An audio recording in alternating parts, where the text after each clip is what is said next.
What's up YouTube, Imco40 here. We're going to be talking about the Set 1 Heroclix starter set. It's been out in the stores for a little bit now.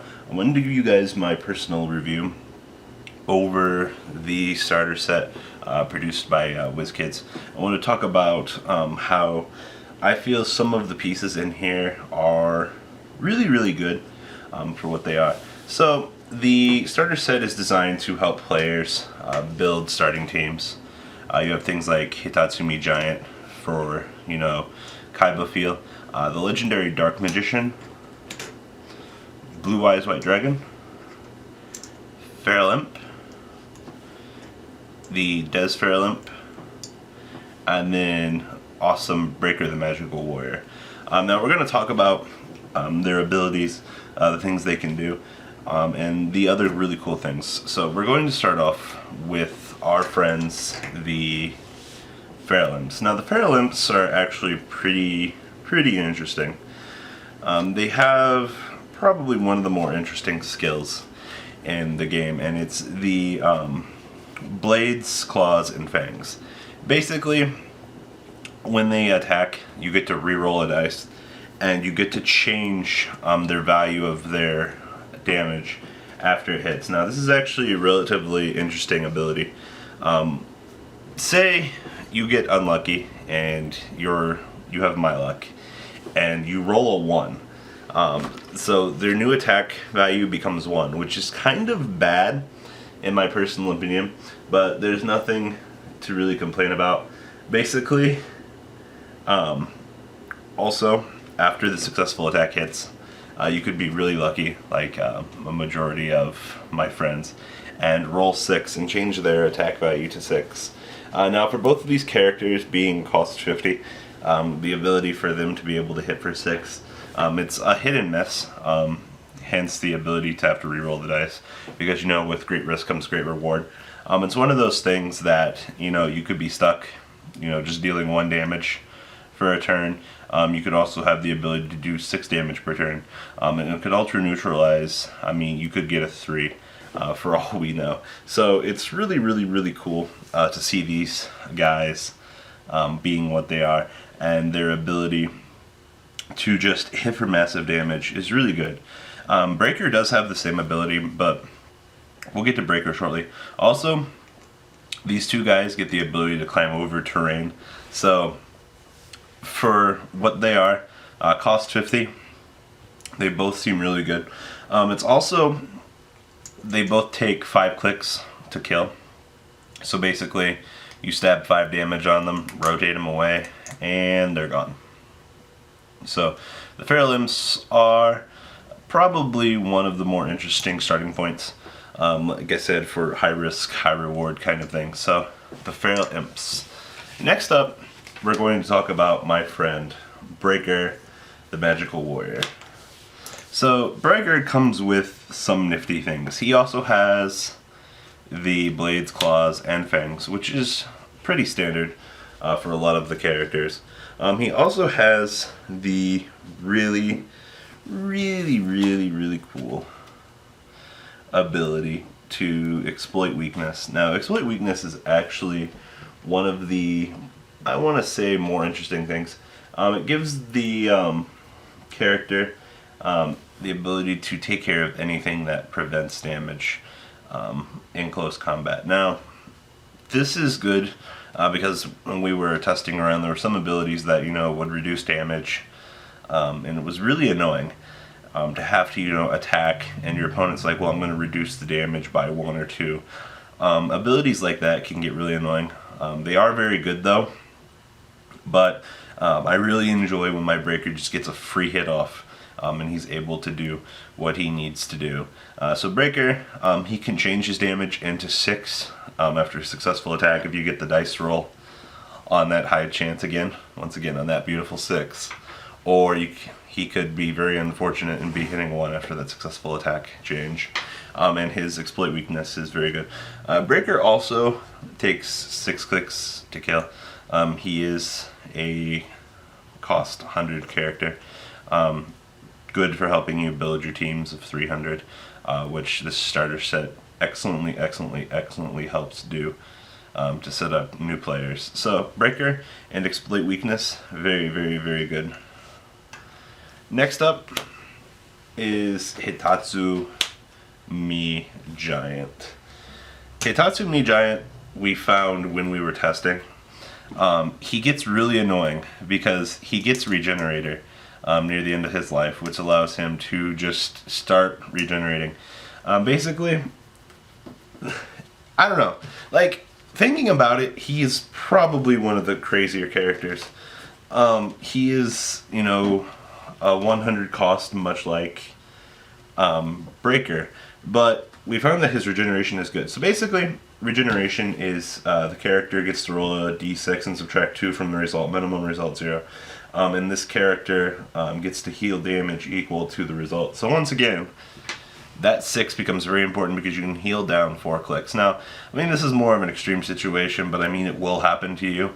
Your Tatsumi Giant will get to heal 4 clicks, basically back down to where it is. If your opponent keeps hitting you just for, you know, 1, 2, or even 3, having the full health regen on, you know, Tatsumi Giant can be really devastating. And it's also got some really big defensive stats as well. Tatsumi Giant, as long as, you know, you keep taking minuscule damage with him, he can be really, really, really useful the longer the game goes. And I really do like him for his regenerator ability. Now, I could be wrong that cost 100 regeneration could be bad, but I do like him for the starter set. I'd consider him one of the first pieces I would want to grab when I'm building the team that I want to play with.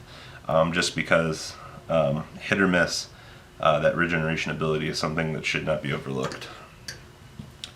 Next up, we're going to kick it back with the Dark Magician. But before we move on, Tatsumi Giant is in the same class as Breaker, taking 6 clicks to kill. So, back over here to the Dark Magician. 7 clicks and you get to kill this lovely guy. Basically, the Dark Magician, the first thing I would like to say about the Dark Magician is, for him being, I want to say 150, and the things that he can do, I mean, let's look at this. He even has a backside to his card. He is that cool. So, the Dark Magician, 7 clicks to kill it. It's 1 extra click on top of what we already had. He gets to penetrate damage, which is very nice. So, the Dark Magician has probability control, which is actually a very crazy ability. I actually didn't expect something like this in the game. Probability control allows you to, on your turn or on your opponent's turn, you can re-roll both results of your dice once. So you roll, you're like, oh, you know, I needed a 9 to hit you and I got it at 8. Alright, well, re-roll. I mean, the odds are you might not hit still, but the nice thing about the Dark Magician is he gives you the additional ability to hit your opponent on a terrible dice roll. And he allows you that extra dice reroll to hit for extra luck. It's a really, really, really good ability. Something that is definitely overlooked in the actual Yu-Gi-Oh card game itself, because dice reroll for certain effects is bad. But in a game that relies on you needing to hit certain numbers to deal damage to you, having that extra little bit of ability really does help. The Dark Magician I found to be better than the Blue Eyes White Dragon, but he was pretty cool when we were testing. He does have Energy Explosion too, which allows him to hit extra things alongside him to do extra damage, and he has standard defense perks. But I really do have to say that his probability and outwit control, or probability and psychic blast, excuse me here, his probability control makes him probably the second member I would want on my team, with Mr. Tatsumi Giant, just for regeneration and for the ability to make sure that my hits are secure with the Dark Magician. So I do like the Dark Magician a lot. We found that he seemed to lived a lot longer too with his probability control, forcing your opponent to reroll both of their dice on a hit was really, really good. So that is the Dark Magician. Next up is the legendary Blue Eyes White Dragon coming in with 8 clicks to kill it. Mr. Blue Eyes White Dragon has really big defensive stats. If I recall right, basically in the first 2 hits, he has the ability to reduce his damage, which makes him a pretty big defensive wall. He is cost 150 as well as the Dark Magician. Now, the thing that makes this guy interesting is he does have high defensive value. But when we were playing with a majority of these characters, he seemed to have died the most. Now, that's not without saying, it's not a good piece. He doesn't have anything really special to him that really makes him good. Early game, he has a big defensive wall, which I would probably say is his unique stat. But the thing is, compared to the Dark Magician, I would rather have the Dark Magician on my side. It might be 1 less click to kill it, but the thing is, that probability control made the Dark Magician what it is. The Blue Eyes might be a tank, to be honest with you, but I really do not see anything that really makes it different other than it's bulky. Yes, bulky can win you a lot of games, but the thing is, it really depends on how you're setting up your team and how you want to formulate things.